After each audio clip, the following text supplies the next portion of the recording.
బాబు right.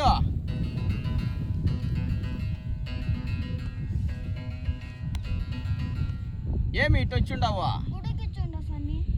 గుడికి వచ్చిండావా? ఓహో మంచిదే, నువ్వు చేసిన పని మంచోడివే. మరి బడికి బడికి పోతావా? అంటే నువ్వు పోయేది ఏమన్నా రాత్రిపూట బడికి? ఏమి రాత్రి బడికి కాదు కదా. అంటే ఈ కాలం పిల్లోళ్ళు అంతే ఉంటారు నాయన. వాళ్ళు చేసే పని చాలా పెద్ద పనులు చేస్తూ ఉన్నారు. అట్లేమన్నా అడిగితేలే, కోప్పడగాకు, బాధపడగాకు, అర్థమైందా? మరి ఇప్పుడు బడి సాలిచ్చేసి గుడికి వచ్చి ఉండవు కదా, అందుకు అది తప్పు కదా. బడికి పోవాలి, గుడికి పోవాలి. నువ్వు బడికి పోయే టైంలో గుడికి పోయినావే, ఏమి బడికి పోవా? నిద్ర లేదా? రాత్రి ఆడికి పోయినావు? పిన్ని వాళ్ళ ఇంటికి పోయినావా? పిన్ని వాళ్ళు ఎక్కడుంటారు?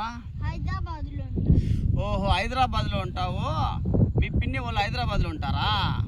ఓహో రాత్రి వచ్చేపాటికి లేట్ అయింది, నిద్ర లేదంటావు, అందుకని లేటుగా లేచిండావు. అట్లానా? సరే హైదరాబాద్ అంతా చూసిండావా? సిటీ అంతా చూసిండావా? అన్నపూర్ణ స్టూడియో చూసిండావా? ఓ లోపలికి పంపిలేదా? పంపిరు నాయనా, అది అన్నపూర్ణ స్టూడియో, అందరినీ పంపిరు. ఐడెంటిటీ కార్డు ఉండాలా, ఐడెంటిటీ కార్డు లేకపోతే పంపిరు.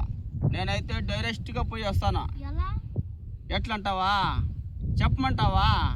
నా ఫ్రెండ్కు ఫోన్ చేస్తాను, నా ఫ్రెండ్ గేట్ కాడికి వస్తాడు, నన్ను పిలుచుకొని పోతాడు. నాకు తెలిసిన వాళ్ళు చాలామంది ఉన్నారు, తెలుసునా?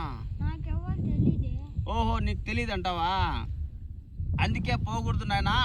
అది అన్నపూర్ణ స్టూడియో. అన్నపూర్ణ స్టూడియో అంటే హైదరాబాద్లో ఫేమస్.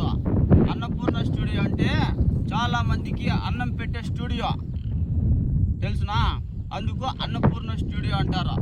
దాంట్లోకి అందరూ పోకూడదు. అందరూ పోకుండా ఐడెంటిటీ కార్డుతోనే పోవాలా.